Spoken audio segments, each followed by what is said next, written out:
गुरुजी, शुक्राना गुरुजी, अनंतम अनंतम शुक्राना गुरुजी।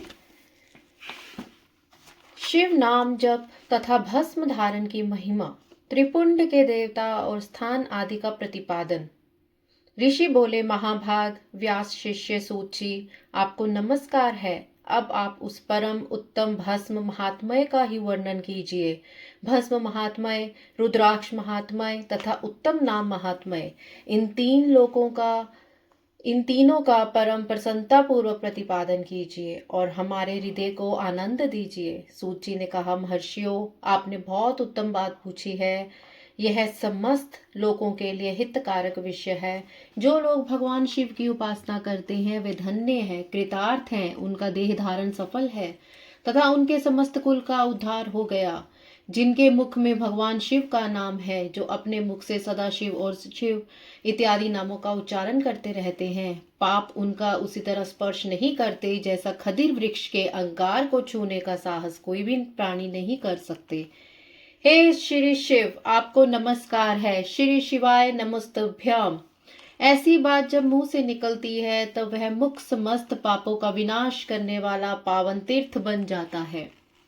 जो मनुष्य प्रसन्नता पूर्वक उस मुख का दर्शन करता है, उसे निश्चय ही तीर्थ सेवन जनित फल प्राप्त होता है। ब्राह्मणों, शिव का नाम विभूति अर्थात भस्म तथा रुद्राक्ष, ये तीनों त्रिवेणी के समान परम पुण्यमय माने गए हैं। जहाँ ये तीनों शुभतर वस्तुएं सर्वदा रहती हैं, उसके दर्शन मात्र से मनुष्य त्रिवेणी स्नान का फल पा लेता है। भगवान शिव का नाम गंगा है, विभूति यमुना मानी गई है तथा रुद्राक्ष को सरस्वती कहा गया है। इन तीनों की संयुक्त त्रिवेणी समस्त पापों का नाश करने वाली है। श्रेष्ठ ब्राह्मणों, इन तीनों की महिमा को सद्विलक्षण भगवान महेश्वर के बिना दूसरा कौन भली भांति जानता है।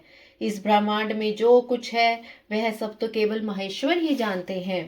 विप्रगण, मैं अपनी श्रद्धा भक्ति के अनुसार संक्षेप से भगवान नमो की महिमा का कुछ वर्णन करता हूँ। तुम सब लोग प्रेम पूर्वक सुनो। यह नाम महात्मय समस्त पापों को हर लेने वाला सर्वोत्तम साधन है। शिव इस नाम रूपी दावानल से महान पातक रूपी पर्वत अनायास ही भस्म हो जाता है।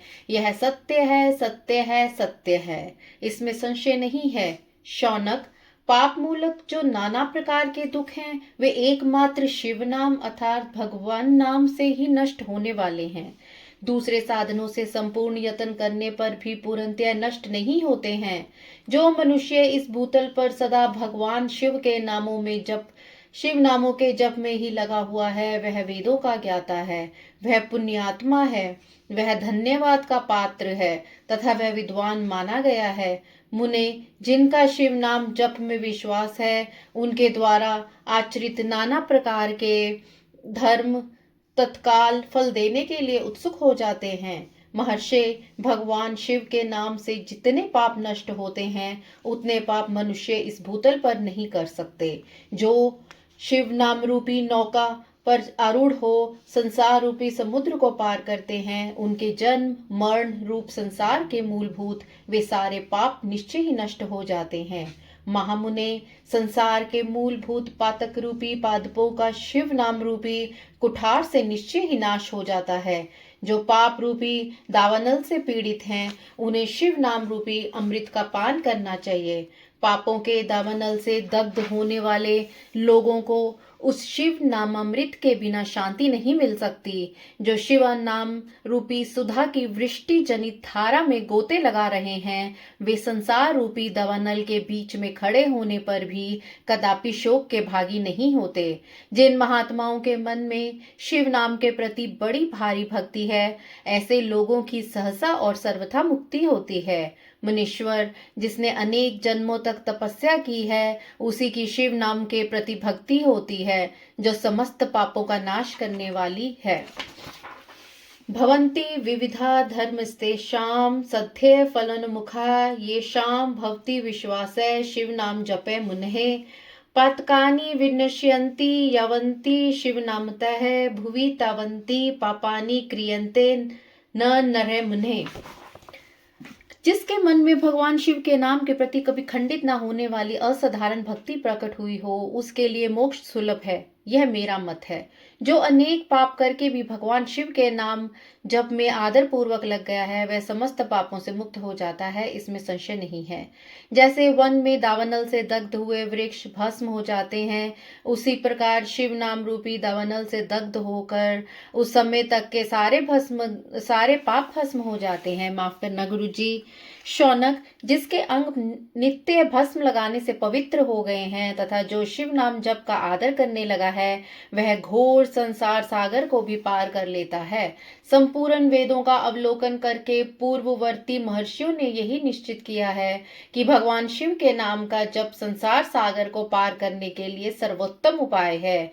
मुनिवरों, अधिक कहने से क्या लाभ। मैं शिव नाम के सर्व पापाहारी महात्म्य का एक ही श्लोक में वर्णन करता हूँ। भगवान शंकर के नाम में भी पापाहरण की जितनी शक्ति है, उतना पातक मनुष्य कभी भी नहीं कर सकता। मुने, पूर्व काल में महापापी राजा इंद्रधुमन ने शिव नाम के प्रभाव से ही उत्तम सद्गति प्राप्त की थी। इसी तरह कोई ब्राह्मण युवती भी जो बहुत पाप कर चुकी थी, शिव नाम के प्रभाव से ही उत्तम गति को प्राप्त हुई। द्विजरों, इस प्रकार मैंने तुमसे भगवान के नाम का उत्तम महात्म्य का वर्णन किया है। अब तुम भस्म का महात्म्य सुनो, जो समस्त वस्तुओं को भी पावन करने वाला है। शिवनामन्तरिं प्राप्यां संसाराब्धि तरन्ति ते संसारम मूल पापानि तानि नश्यन्ते संशयम्। संसार मूलभूतानां पातकानां महामुने शिव नाम कुठारेण विनाशो जायते ध्रुवम्।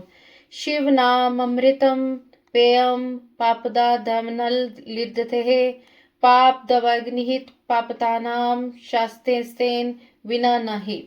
शिवेति नाम पीयूष वर्षा धारा प्रलुप्तः संसार देव मध्यपि न शोचन्ति कदाचन। शिव नामनि महाद्विक्ति जर्ता येषां महात्मनां त्वदीनां तु सहसा मुक्ति भरवती सर्वथा। पापानां हरणे शंभो नरमनिः शक्तिः यावती शक्नोति पातकं तावत् कर्तुं नापि नरः क्वचित्। इस प्रकार कहा गया है, महर्षियों, भस्म पूरे संपूर्ण मंगलों को देने वाला तथा उत्तम दान है। उसके दो भेद बताए गए हैं, उन भेदों का मैं वर्णन करता हूँ, सावधान होकर सुनो। एक तो महाभस्म को जानना चाहिए, दूसरे को स्वल्प भस्म। महाभस्म के भी अनेक भेद हैं, वह 3 प्रकार के कहे गए हैं, श्रोत, स्मार्त और लौकिक। स्वल्प भस्म के भी बहुत से भेदों का वर्णन किया गया है। श्रोत और स्मर्त भस्म को केवल द्विजों के ही उपयोग में आने के लिए योग्य कहा गया है। तीसरा जो लौकिक भस्म है, वह अन्य सभी लोगों के उपयोग में आया जा सकता है। श्रेष्ठ महर्षियों ने यह भी बताया है कि द्विजों को वैदिक मंत्र के उच्चारण पूर्वक भस्म धारण करना चाहिए। दूसरे लोगों के लिए बिना मंत्र के ही केवल धारण करने का विधान है। जले हुए गोबर से प्रकट होने वाला भस्म अग्नि कहलाता है। महामुने, वह भी त्रिपुंड का द्रव्य है, ऐसा कहा गया है। अग्निहोत्र से उत्पन्न हुए भस्म का भी मनीषी पुरुषों को संग्रह करना चाहिए। अन्य यज्ञ से प्रकट हुआ भस्म भी त्रिपुंड धारण करने के काम में आ सकता है।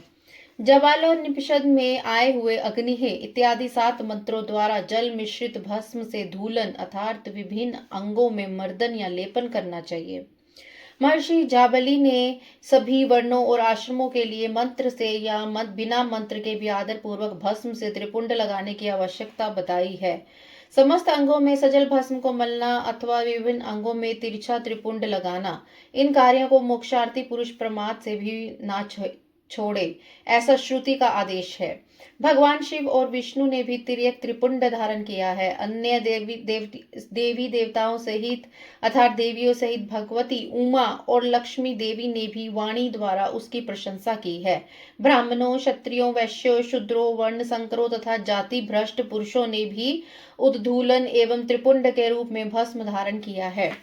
इसके पश्चात भस्म धारण तथा त्रिपुंड की महिमा एवं विधि बताकर सूत जी ने फिर कहा, महर्षियों, इस प्रकार मैंने संक्षेप में त्रिपुंड का महात्म्य बताया है। यह समस्त प्राणियों के लिए गोपनीय रहस्य है, अतः तुम्हें भी उसे गुप्त ही रखना चाहिए। मुनिवर, ललाट आदि सभी निर्दिष्ट स्थानों में जो भी भस्म से 3 तिरछी रेखाएं बनाई जाती हैं, उन्हीं को विद्वानों ने त्रिपुंड कहा है।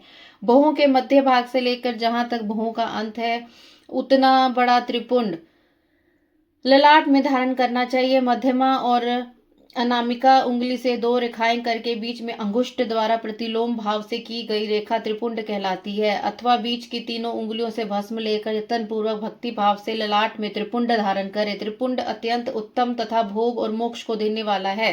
त्रिपुंड की तीनों रेखाओं में से प्रत्येक के 9 देवता हैं जो सभी अंगों में स्थित हैं।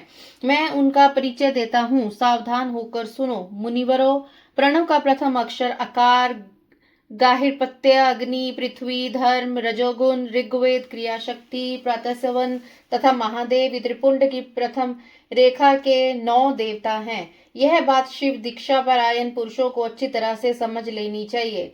प्रणव का दूसरा अक्षर उकार, दक्षिणाग्नि, आकाश, सत्वगुण, यजुर्वेद, मध्यम, दिनसवन, इच्छा शक्ति, अंतरात्मा तथा महेश्वर ये दूसरी रेखा के 9 देवता हैं। प्रणव का तीसरा अक्षर मकार, आह्वानीय, अग्नि, परमात्मा, तमोगुण, धूलोक, ज्ञान शक्ति, सामवेद,